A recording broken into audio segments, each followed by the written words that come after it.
Hi friends, എല്ലാവർക്കും one clip PSC YouTube ചാനലിലേക്ക് സ്വാഗതം. 2025 PSCയുടെ ഒരു റാങ്ക് ലിസ്റ്റിൽ വരാനായിട്ട് ആഗ്രഹമുള്ള ഉദ്യോഗാർത്ഥിയാണെങ്കിൽ ഈ വീഡിയോ മൊത്തമായി കാണാനായിട്ട് ശ്രമിക്കുക. കാരണം എന്താണെന്ന് ചോദിച്ചു കഴിഞ്ഞാൽ ഈ ഒരു വീഡിയോ നാളെ എൻ്റെ ഓൺലൈൻ ബാച്ചിലേക്കുള്ള പ്രൊമോഷനോ ഓഫ്ലൈൻ സെൻറ്ററിലേക്കുള്ള ഇൻവിറ്റേഷനോ ഒന്നുമല്ല.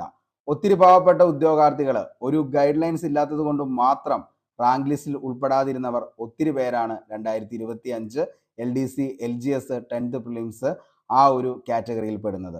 അവർക്ക് കറക്റ്റായിട്ടൊരു ഗൈഡ് ലൈൻസ് കിട്ടിയിരുന്നെങ്കിൽ തീർച്ചയായിട്ടും അവർക്ക് ആദ്യ റാങ്ക് ലിസ്റ്റിലേക്ക് വരാനായിട്ട് പറ്റിയാണ്.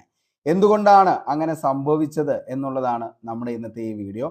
അതേപോലെ തന്നെ 2025 എന്തൊക്കെ മാറ്റങ്ങൾ നിങ്ങൾ കൊണ്ടുവന്നാൽ നിങ്ങൾക്ക് നല്ലൊരു റാങ്ക് ലിസ്റ്റിലേക്ക് വരാനായിട്ട് പറ്റും എന്നുള്ളത് കൂടിയാണ് ഇന്ന് നമ്മൾ ഡിസ്കസ് ചെയ്യുന്നത്. ഓക്കെ, അപ്പോൾ നമുക്ക് നേരെ ഇന്നത്തെ വീഡിയോയിലേക്ക് പോകാം. ഒന്നാമത്തെ കാര്യം, നമ്മൾ എല്ലാ ദിവസവും നമ്മുടെ ഓരോ ബാച്ചിലും നമ്മൾ പറയുന്ന കാര്യമാണ്. അതായത് നിങ്ങൾ എന്താണെന്നുള്ളത് നിങ്ങൾ തന്നെ ആദ്യം തിരിച്ചറിയണം. അപ്പോൾ എന്താണെന്ന് നിങ്ങൾക്ക് മനസ്സിലായിട്ടുണ്ടാവും. മറ്റൊന്നുമല്ല, നമ്മളൊരു എക്സാമിന് വേണ്ടി പ്രിപ്പയർ ചെയ്യുമ്പോൾ ആ എക്സാമിൻ്റെ കഴിഞ്ഞ വർഷത്തെ കട്ട് ഓഫ് എത്രയാണ്, അതേപോലെ തന്നെ പ്രീവിയസ് ഇയർ ക്വസ്റ്റ്യൻ ഏതൊക്കെയാണ്, അതേപോലെ ലേറ്റസ്റ്റ് ആയിട്ട് വരുന്ന ക്വസ്റ്റ്യൻ പേപ്പറുകളിൽ വരുന്ന നമുക്ക് കിട്ടാത്ത ചോദ്യങ്ങൾ ഏതൊക്കെയാണ്, ഏത് സബ്ജക്റ്റിലാണ് ഞാൻ വീക്ക്, മൊത്തം എത്ര ക്വസ്റ്റ്യൻസ് എനിക്ക് അറ്റൻഡ് ചെയ്യാനായിട്ട് പറ്റുന്നുണ്ട്, അതേപോലെ തന്നെ എത്ര നെഗറ്റീവ്സ് ആണ് വരുന്നത്, ഇതൊക്കെ മനസ്സിലാക്കേണ്ടത് നിങ്ങൾ തന്നെയാണ്. കാരണം എന്താണെന്ന് ചോദിച്ചു കഴിഞ്ഞാൽ നിങ്ങളാണ് നിങ്ങളെ നേർവഴിക്ക് ആക്കേണ്ടത്. അപ്പോൾ ചില ഉദ്യോഗാർത്ഥികളൊക്കെ എൻ്റെ അടുത്ത് പറയാറുണ്ട്, സാറേ എന്തുകൊണ്ടാണ് നിലവിൽ എനിക്ക് മാർക്ക് കൂടുതൽ ലഭിക്കുന്നില്ല, അല്ലെങ്കിൽ നെഗറ്റീവ് കൂടുതലാണ്, അതേപോലെ തന്നെ റാങ്ക് ലിസ്റ്റ് വരുമെന്ന് പ്രതീക്ഷിച്ചു പക്ഷേ ആ റാങ്ക് ലിസ്റ്റ് ഉൾപ്പെടാനായിട്ട് പറ്റിയില്ല, എന്താണ് ഇതിൻ്റെ കാരണം എന്നൊക്കെ ചോദിക്കാറുണ്ട്. അപ്പോൾ നിങ്ങൾക്ക് മനസ്സിലായിട്ടുണ്ടാവും നമ്മൾ എന്താണെന്നുള്ളത് മനസ്സിലാക്കേണ്ടത് നമ്മൾ തന്നെയാണ്. അപ്പോൾ ചില ഉദ്യോഗാർത്ഥികൾക്ക് ഇംഗ്ലീഷ് നന്നായിട്ട് അറിയാവുന്നവരുണ്ടാവും, ചിലവർക്ക് മാത്സ് നന്നായിട്ട് അറിയുന്നവരുണ്ടാവും, ചിലവർക്ക് ഈ പറയുന്ന പോലെ തന്നെ മലയാളം നന്നായിട്ട് അറിയുന്നവരുണ്ടാവും, ചിലവർക്ക് GK ആണ് ഏറ്റവും ടോപ്പായിട്ട് അറിയാവുന്നത്, അവർക്ക് ഈ പറയുന്ന ഇംഗ്ലീഷോ മാത്സോ മലയാളമോ അറിയാൻ പാടുണ്ടാവില്ല. ഇനി ഈ പറയുന്ന പോലെ തന്നെ എന്താണ് ഇംഗ്ലീഷ് മാത്സ് മലയാളം അറിയുന്ന ഉദ്യോഗാർത്ഥികളാണെങ്കിൽ അവർക്ക് GK കുറച്ച് വീക്കായിരിക്കും. അപ്പോൾ ഏതെങ്കിലും ഒരു വശം എന്താണ് തട്ട് താഴ്ന്നു തന്നെയായിരിക്കും ഇരിക്കുന്നത്. അതുകൊണ്ട് തന്നെയാണ് നമ്മൾ എന്ത് ചെയ്യാത്തത്, ഈ പറയുന്ന റാങ്ക് ലിസ്റ്റിലേക്ക് വരാത്തത്. അപ്പോൾ കോർ സബ്ജക്റ്റ് ആയിട്ടുള്ള ഇംഗ്ലീഷ് മാത്സ് മലയാളം, അതിൻ്റെ കൂടെ തന്നെ GK കറണ്ട് അഫയേഴ്സ്, ഇതിൻ്റെ എല്ലാത്തിൻ്റെയും വ്യക്തമായിട്ടൊരു കോംബോ വരുമ്പോഴാണ് നമ്മൾ നല്ലൊരു റാങ്ക് ലിസ്റ്റിലേക്ക് വരുന്നത്. ഞാൻ പലപ്പോഴും നിങ്ങളുടെ അടുത്ത് പറഞ്ഞിട്ടുണ്ട്, ഇപ്പം നമ്മളൊരു സാമ്പാർ ഉണ്ടാക്കുകയാണെങ്കിൽ ആ സാമ്പാറിന് വേണ്ട എന്താണ് ഇൻഗ്രീഡിയൻസ് അത് കറക്റ്റായിട്ട് അതിൻ്റെ അകത്ത് വന്നെങ്കിൽ മാത്രമാണ് നല്ലൊരു സാമ്പാറായിട്ട് നമുക്ക് ലഭിക്കത്തുള്ളൂ. അതേപോലെ തന്നെയാണ് ഈ പറയുന്ന കോമ്പറ്റീറ്റീവ് എക്സാം എന്ന് പറയുന്നത്.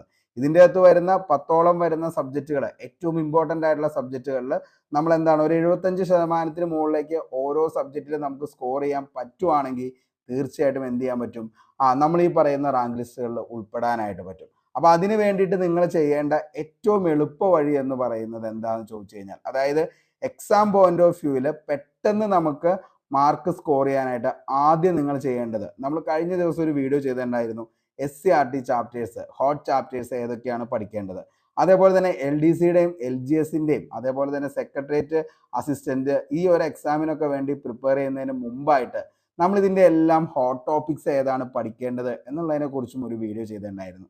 അതേപോലെ തന്നെ കറണ്ട് അഫയേഴ്സ് പഠിക്കാനായിട്ട് നിങ്ങൾക്ക് എല്ലാ മാസത്തെയും മൊത്തം കറണ്ട് അഫയേഴ്സ്, അതേപോലെ തന്നെ ഓരോ ജില്ല, അതായത് 14 ജില്ലകളിലെയും കറണ്ട് അഫയേഴ്സ് എടുത്തുകൊണ്ട് നിങ്ങൾക്ക് ക്ലാസ്സുകൾ ആ ഒരു സമയത്ത് LDCയുടെ സമയത്ത് തന്നിരുന്നു. അതേപോലെ തന്നെ ഓരോ സംസ്ഥാനവും എടുത്ത് ആ സംസ്ഥാനത്തെ ഏറ്റവും ഇമ്പോർട്ടൻ്റ് ആയിട്ടുള്ള കറണ്ട് അഫയേഴ്സ് ഏതാണെന്നുള്ളത് പറഞ്ഞുകൊണ്ട് അതിൻ്റെ ഒരു ക്ലാസ് നിങ്ങൾക്ക് വേണ്ടി പ്രൊവൈഡ് ചെയ്തിരുന്നു. അപ്പോൾ അങ്ങനെ നമ്മൾ ഓരോന്നും സിസ്റ്റമാറ്റിക് ആയിട്ട് പഠിക്കുക. അതിനുശേഷം ഞാൻ നിങ്ങൾക്ക് തരുന്ന ഓരോ ക്ലാസ് നിങ്ങൾ കണ്ടാൽ മനസ്സിലാവും എല്ലാം കണ്ടിന്യൂഷൻ ആയിട്ടുള്ള ക്ലാസ്സുകളാണ്. അതായത് ഇപ്പോൾ നമ്മൾ സ്റ്റാർട്ട് ചെയ്തത് അറൈവൽ ഓഫ് യൂറോപ്യൻസ് ആയിരുന്നപ്പോൾ അതിൻ്റെ നമ്മൾ ഫസ്റ്റ് പഠിച്ചു, അതായത് പോർച്ചുഗീസുകാരെ കുറിച്ച് പഠിച്ചു. അത് കഴിഞ്ഞ് കഴിഞ്ഞാൽ അടുത്തതായിരുന്നു ഈ പറയുന്ന പോലെ തന്നെ ഡച്ചുകാർ, അത് കഴിഞ്ഞ് കഴിഞ്ഞാൽ ബ്രിട്ടീഷുകാർ, അത് കഴിഞ്ഞാൽ ഫ്രഞ്ചുകാർ, അങ്ങനെ ഓരോന്നും സിസ്റ്റമാറ്റിക് ആയിട്ട് തന്നെയാണ് പഠിച്ച് നമ്മൾ പോയത്. ഓക്കെ, അപ്പോൾ അതേപോലെ നമ്മൾ എന്ത് ചെയ്യണം, ഓരോന്നും ഒരു അടക്കും ചിട്ടയോടും കൂടി പഠിക്കുക. അതേപോലെ തന്നെ ആഴ്ചയിൽ ഒരു ദിവസം നിങ്ങൾ റിവിഷന് വേണ്ടി മാത്രം എന്ത് ചെയ്യുക, മാറ്റി വയ്ക്കുക. അതേപോലെ ആഴ്ചയിൽ ഒരു ദിവസം നമ്മളൊരു പ്രീവിയസ് ക്വസ്റ്റ്യൻ പേപ്പറും ഒരു മോഡൽ ക്വസ്റ്റ്യൻ പേപ്പറും ചെയ്യാനായിട്ട് ശ്രമിക്കുക. ഇതൊരു കണ്ടിന്യൂസ് പ്രോസസ്സാണ്. ഇതെന്താണെന്ന് ചോദിച്ചു കഴിഞ്ഞാൽ ഒരു എക്സാമിന് വേണ്ടി ഇപ്പോൾ LDക്ക് വേണ്ടി നമ്മൾ പ്രിപ്പയർ ചെയ്ത് LDയുടെ റാങ്ക് ലിസ്റ്റിൽ വന്നില്ല എന്ന് കരുതിക്കൊണ്ട് നമ്മൾ അവിടെ നിർത്തേണ്ട പ്രോസസ്സ് അല്ല ഇത്. നമുക്ക് എന്നാണോ നമ്മുടെ കയ്യിൽ ഒരു അഡ്വൈസ് വന്നു, പല ഉദ്യോഗാർത്ഥികളും എൻ്റെ അടുത്ത് ചോദിക്കാറുണ്ട്, സാറേ ഈ പഠനം എന്നാണ് നമ്മൾ ഇനി എത്ര കാലം പഠിച്ചു കഴിഞ്ഞാൽ നമുക്ക് റാങ്ക് ലിസ്റ്റ് വരാൻ പറ്റും, എത്ര കാലം പഠിച്ചു കഴിഞ്ഞാൽ നമുക്ക് ജോലിക്ക് കയറാൻ പറ്റും. അപ്പോൾ അതിനൊക്കെയുള്ള ഉത്തരമാണ് എന്തെന്ന് പറയുന്നത്, ഈ പറയുന്ന അഡ്വൈസ് നമ്മുടെ കയ്യിൽ എന്ന് വരുന്നോ അതുവരെയുമാണ് നമ്മുടെ പഠനം എന്ന് പറയുന്നത്. അല്ലാതെ നിങ്ങൾ ഇടയ്ക്ക് ഒരു ബ്രേക്ക് വന്നു കഴിഞ്ഞാൽ വീണ്ടും നിങ്ങൾ ഏതൊരു സിറ്റുവേഷനിൽ നിന്നാണോ നിങ്ങൾ തുടങ്ങിയത് ആ സിറ്റുവേഷനിലേക്ക് നിങ്ങൾ എന്ത് ചെയ്യും, വീണ്ടും തിരിച്ചു പോകും. അപ്പോൾ ബ്രേക്ക് വരാതെ തന്നെ കണ്ടിന്യൂസ് ആയിട്ട് നിങ്ങൾ എന്ത് ചെയ്യുക, പഠിച്ച് മുന്നോട്ടേക്ക് പോവുക. അപ്പോൾ ഓരോ ടോപ്പിക്സും കവർ ചെയ്യുമ്പോഴും അതിന് റിവിഷന് വേണ്ടിയിട്ട് ഒരു ദിവസം മാറ്റി വയ്ക്കണം. അതേപോലെ തന്നെ കറക്റ്റായിട്ട് എന്ത് ചെയ്യണം, മോഡൽ ക്വസ്റ്റ്യൻസുകൾ നിങ്ങൾ ആൻസർ ചെയ്യണം. അതേപോലെ തന്നെ പ്രീവിയസ് ഇയർ ക്വസ്റ്റ്യൻസ്, ഏറ്റവും ലേറ്റസ്റ്റ് ആയിട്ട് നടന്ന PSCയുടെ എക്സാമുകളിൽ വന്നിരിക്കുന്ന ക്വസ്റ്റ്യൻസുകൾ, അതിൻ്റെ 4 ഓപ്ഷനുകളും എന്ത് ചെയ്യുക, എടുത്ത് പഠിച്ച് തന്നെ എന്ത് ചെയ്യുക, നിങ്ങൾ മുന്നോട്ടേക്ക് പോകാനായിട്ട് ശ്രമിക്കുക മക്കളെ. പിന്നെ മറ്റൊരു കാര്യം എന്താണെന്ന് ചോദിച്ചു കഴിഞ്ഞാൽ, കുറേ ഉദ്യോഗാർത്ഥികൾ ചോദിക്കാറുണ്ട്, സാറേ എവിടെ മുതലുള്ള പ്രീവിയസ് ഇയർ ക്വസ്റ്റ്യൻസ് ആണ് നോക്കേണ്ടതെന്ന് ചോദിച്ചു കഴിഞ്ഞാൽ, നമുക്ക് 2024 മുതലെങ്കിലും എന്ത് ചെയ്യുക, അതായത് 2024 നടന്ന ഈ പറയുന്ന പോലെ LDC, LGS, 10th പ്രിലിംസ്, അതേപോലെ തന്നെ അപ്കമിങ് ആയിട്ട് 2025 നടന്ന എക്സാംസുകൾ, ഇത്രയും കാര്യങ്ങളെങ്കിലും എന്ത് ചെയ്യുക, ഒന്ന് പഠിക്കാനായിട്ട് ശ്രമിക്കുക. കാരണം ഇതിൻ്റെ എല്ലാത്തിൻ്റെയും നമ്മൾ എന്ത് ചെയ്തിട്ടുണ്ട്, ഡീറ്റെയിൽ ആയിട്ടുള്ള ക്ലാസ്സുകൾ നിങ്ങൾക്ക് വേണ്ടിയിട്ട് പ്രൊവൈഡ് ചെയ്തിട്ടുണ്ട്. അപ്പോൾ ഇതെല്ലാം കറക്റ്റായിട്ട് ഫോളോ ചെയ്ത് പോവുകയാണെങ്കിൽ, അതിൻ്റെ കറക്റ്റായിട്ടുള്ള ഒരു റിവിഷൻ നിങ്ങൾ പോവുകയാണെങ്കിൽ തീർച്ചയായിട്ടും നിങ്ങൾക്ക് എന്ത് ചെയ്യാൻ പറ്റും, 2025 നിങ്ങൾ പ്രതീക്ഷിച്ച നിങ്ങൾ ഉദ്ദേശിച്ച ഒരു റാങ്ക് ലിസ്റ്റ്, ഇപ്പോൾ നമുക്ക് വരാനിരിക്കുന്ന VFA, അതേപോലെ തന്നെ കമ്പനി ബോർഡ് LGS, അതേപോലെ തന്നെ വരുന്നതാണ് VO VFA, അതേപോലെ ഖാദി ബോർഡ് LDC, അങ്ങനെ കുറേ ബെവ്കോ LDC, അങ്ങനെ കുറേ കാര്യങ്ങൾ എന്ത് ചെയ്യുന്നുണ്ട്, വരാനുണ്ട്. അപ്പോൾ ഇതിൻ്റെ ഒക്കെ റാങ്ക് ലിസ്റ്റിലേക്ക് വേണ്ടിയിട്ടാണ് ഇനിയുള്ള പഠനം വരുന്നത്.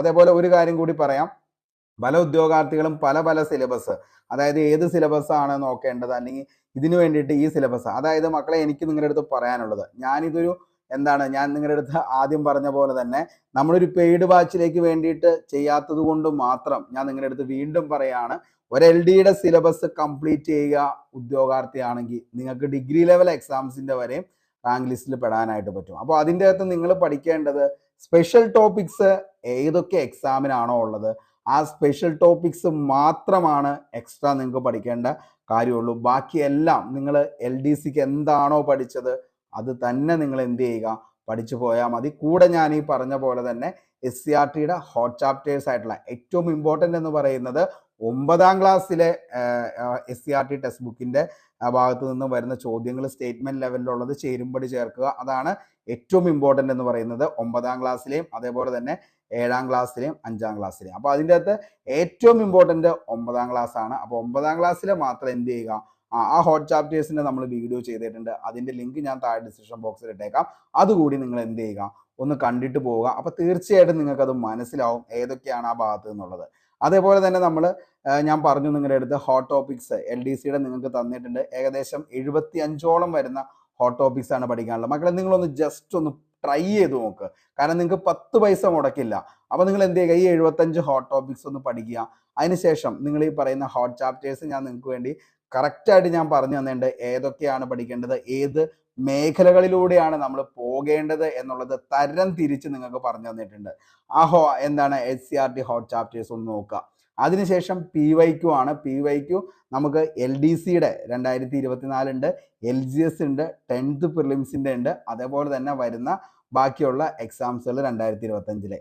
ഇത്രയും നിങ്ങളൊന്ന് ആൻസർ ചെയ്തിട്ട് നിങ്ങളൊരു ക്വസ്റ്റ്യൻ പേപ്പർ എടുത്ത് നോക്കിക്കഴിഞ്ഞാൽ തീർച്ചയായിട്ടും നിങ്ങൾക്ക് ആ ഒരു ക്വസ്റ്റ്യൻ പേപ്പർ നിങ്ങൾ ചെയ്യുന്ന ക്വസ്റ്റ്യൻ പേപ്പറിൻ്റെ എത്രയാണോ കട്ട് ഓഫ് വരുന്നത് ആ കട്ട് ഓഫിന് മുകളിലേക്ക് നിങ്ങൾക്ക് എത്താനായിട്ട് ഉറപ്പായും പറ്റുന്നതായിരിക്കും. ഓക്കെ, അപ്പോൾ അങ്ങനെയുള്ള ഒരു പഠനം നിങ്ങൾ മുന്നോട്ടേക്ക് പോവുകയാണെങ്കിൽ നിങ്ങൾ മറ്റൊരു കാര്യം കൂടി ആലോചിക്കുക.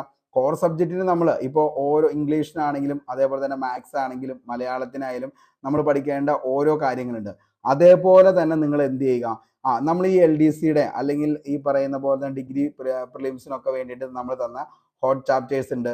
അപ്പോൾ ആ ഹോട്ട് ടോപ്പിക്സുകളിലെ ആ ടോപ്പിക്സുകൾ നിങ്ങൾ എന്ത് ചെയ്യുക, ഫുൾ തറവാക്കി വെക്കുക. അതായത് ഏകദേശം 75 ടോപ്പിക്സുകൾ നിങ്ങൾ പക്കാ സെറ്റ് ആണെങ്കിൽ ആ ഒരു ഭാഗത്തു നിന്ന് തന്നെയായിരിക്കും നിങ്ങൾക്ക് ക്വസ്റ്റ്യൻസ് തന്നെ. അതേപോലെ തന്നെ ഈ പറയുന്ന SCRT ഹോട്ട് ചാപ്റ്റേഴ്സും കൂടാതെ ഈ പറയുന്ന കറണ്ട് അഫയേഴ്സ്, ഇത്രയും കാര്യങ്ങൾ വളരെ സിമ്പിളാക്കിയാണ് നിങ്ങൾക്ക് ഓരോ ക്ലാസ്സുകളായിട്ട് തന്നേക്കുന്നത്. അപ്പോൾ ജസ്റ്റ് ഒന്ന് നിങ്ങളൊന്ന് കണ്ടു നോക്കുക, തീർച്ചയായിട്ടും നിങ്ങൾക്ക് ഉപകാരപ്പെടും. അപ്പോൾ നിങ്ങൾക്ക് ഇത്രയും കാര്യങ്ങൾ നിങ്ങൾ ചെയ്തതിന് ശേഷം ഒരു ക്വസ്റ്റ്യൻ പേപ്പർ ചെയ്യുമ്പോൾ തീർച്ചയായിട്ടും അതിൻ്റെ കട്ട് ഓഫിന് മുകളിലേക്ക് നിങ്ങൾ വന്നിട്ടുണ്ടാവും. ഓക്കെ, അപ്പോൾ ഏറ്റവും വലിയ കാര്യം എന്ന് പറയുന്നത് കോമ്പറ്റേറ്റീവ് എക്സാമിൻ്റെ റിവിഷൻ എന്നുള്ളത് തന്നെയാണ്. അതുകൊണ്ട് തന്നെയാണ് റിവിഷന് വേണ്ടി, അതായത് നമ്മൾ 6 ദിവസം ക്ലാസ് കഴിഞ്ഞാൽ 7ാമത്തെ ദിവസം ഒരു ദിവസം ഞായറാഴ്ച ആണെങ്കിൽ പോലും ഞാൻ നിങ്ങൾക്ക് റിവിഷന് വേണ്ടിയിട്ട് ഏകദേശം 50-100ഓളം ചോദ്യങ്ങളാണ് ഒരു ദിവസം നമ്മൾ എന്ത് ചെയ്യുന്നത്, ഡിസ്കസ് ചെയ്തു പോകുന്നത്. അപ്പോൾ അങ്ങനെ ചെയ്യാൻ, അങ്ങനെ കറക്റ്റായിട്ട് നിങ്ങൾ ഫോളോ ചെയ്തു പോകുന്ന ഉദ്യോഗാർത്ഥിയാണെങ്കിൽ ഉറപ്പായും നിങ്ങൾ എന്ത് ചെയ്തിരിക്കും, 2025 ഇനി വരാനിരിക്കുന്ന എക്സാമുകളിൽ ഉറപ്പായും നിങ്ങൾ വന്നിരിക്കും.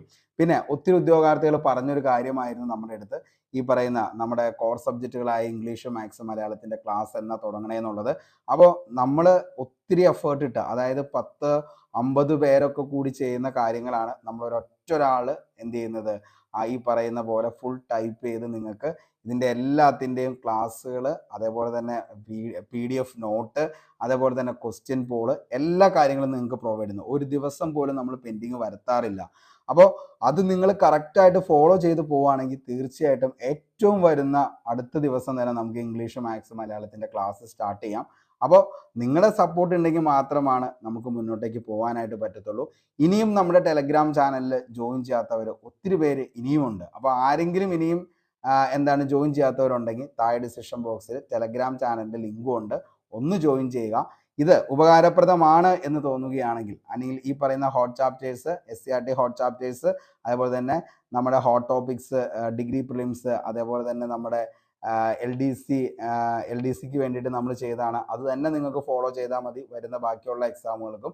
അപ്പോൾ ഇതൊക്കെ നിങ്ങൾക്ക് ഉപകാരപ്രദമാണ് എന്ന് തോന്നുകയാണെങ്കിൽ, കണ്ടു കഴിഞ്ഞിട്ട് നിങ്ങൾക്ക് തോന്നുകയാണെങ്കിൽ നിങ്ങളുടെ സുഹൃത്തുക്കളിലേക്കും ഈ വീഡിയോ ഒന്ന് ഷെയർ ചെയ്യുക. 2025 നിങ്ങളാണ് തീരുമാനിക്കേണ്ടത് ഞാൻ ഏത് റാങ്കിലാണ് വരേണ്ടത് എന്നുള്ളത്. അതിന് കട്ട സപ്പോർട്ടുമായിട്ട് നിങ്ങളുടെ കൂടെ ഞാനും ഉണ്ടാകും. എന്ത് ഡൗട്ട്സ് ഉണ്ടെങ്കിലും താഴെ നിങ്ങൾ കമൻറ്റ് ചെയ്തോ. അതേപോലെ തന്നെ നമ്മുടെ കമ്മ്യൂണിറ്റിയിൽ വാട്സപ്പ് നമ്പറും ഉണ്ട്. അതിൻ്റെ അകത്ത് നിങ്ങൾക്ക് ഭയങ്കര ഇമ്പോർട്ടൻ്റ് ആയിട്ട് ഇപ്പോൾ നിങ്ങൾക്ക് ഏതെങ്കിലും ക്വസ്റ്റ്യൻസോ അങ്ങനെ എന്തെങ്കിലും ഡൗട്ട്സ് ഉണ്ടെങ്കിൽ നിങ്ങൾ എന്ത് ചെയ്താൽ മതി, അതിൻ്റെ അകത്ത് ജസ്റ്റ് ഒരു മെസ്സേജ് അയച്ചാൽ മതി. തീർച്ചയായിട്ടും അതിന് ഉറപ്പായിട്ടും എന്ത് ചെയ്തിരിക്കും, റിപ്ലൈ തന്നിരിക്കും. കാരണം ഒരു പെയ്ഡ് ബാച്ച് അല്ല എന്ന് വിചാരിച്ച് നിങ്ങൾക്ക് ഒരിക്കലും ഒരു പെയ്ഡ് ബാച്ചിൽ ചെയ്യുന്നതിനേക്കാൾ അപ്പുറത്തേക്ക് നിങ്ങൾക്ക് എന്ത് ചെയ്തിരിക്കും, നമ്മളിവിടെ പ്രൊവൈഡ് ചെയ്ത് തന്നിരിക്കും. കാരണം എന്താണെന്ന് ചോദിച്ചാൽ ഒത്തിരി ഉദ്യോഗാർത്ഥികൾ പറയാറുണ്ട് പെയ്ഡ് കോഴ്സ് ചെയ്തിട്ട് പോലും, അതായത് അയക്കുന്ന ഒരു ചോദ്യത്തിൻ്റെ അത് ഡൗട്ട് ക്ലിയർ ചെയ്യാൻ പോലും പറ്റാത്ത, എന്തിനാണ് പിന്നെ നിങ്ങൾ പെയ്ഡ് എന്ന് പറയുന്നത്. ഞാൻ കൂടുതലൊന്നും വിമർശിക്കുന്നൊന്നുമില്ല, അതൊക്കെ അതിൻ്റേതായ ലെവലിൽ പൊക്കോട്ടെ. നമ്മളിങ്ങനെയായിരിക്കും. അപ്പോൾ നിങ്ങൾക്ക് അങ്ങനെ എന്തെങ്കിലും ഡൗട്ട്സ് ഉണ്ടെങ്കിൽ താഴെ എന്ത് ചെയ്താൽ മതി, ഈ പറയുന്ന കമൻറ്റ് ബോക്സിൽ ഇടുക. അതല്ലെങ്കിൽ എന്ത് ചെയ്യുക, നമ്മുടെ കമ്മ്യൂണിറ്റിയിൽ വാട്സപ്പ് നമ്പർ ഉണ്ട്, അതിലൊന്ന് നിങ്ങൾ എന്ത് ചെയ്താൽ മതി, മെസ്സേജ് ചെയ്താൽ മതി. ഓക്കെ, അപ്പോൾ ഇത്രയും കാര്യങ്ങളൊക്കെയാണുള്ളൂ. പുതിയൊരു വീഡിയോയുമായി വീണ്ടും കണ്ടുമുട്ടാം. അതുവരത്തേക്കും short break. Signing off, Arun Kombanadan. Thank U.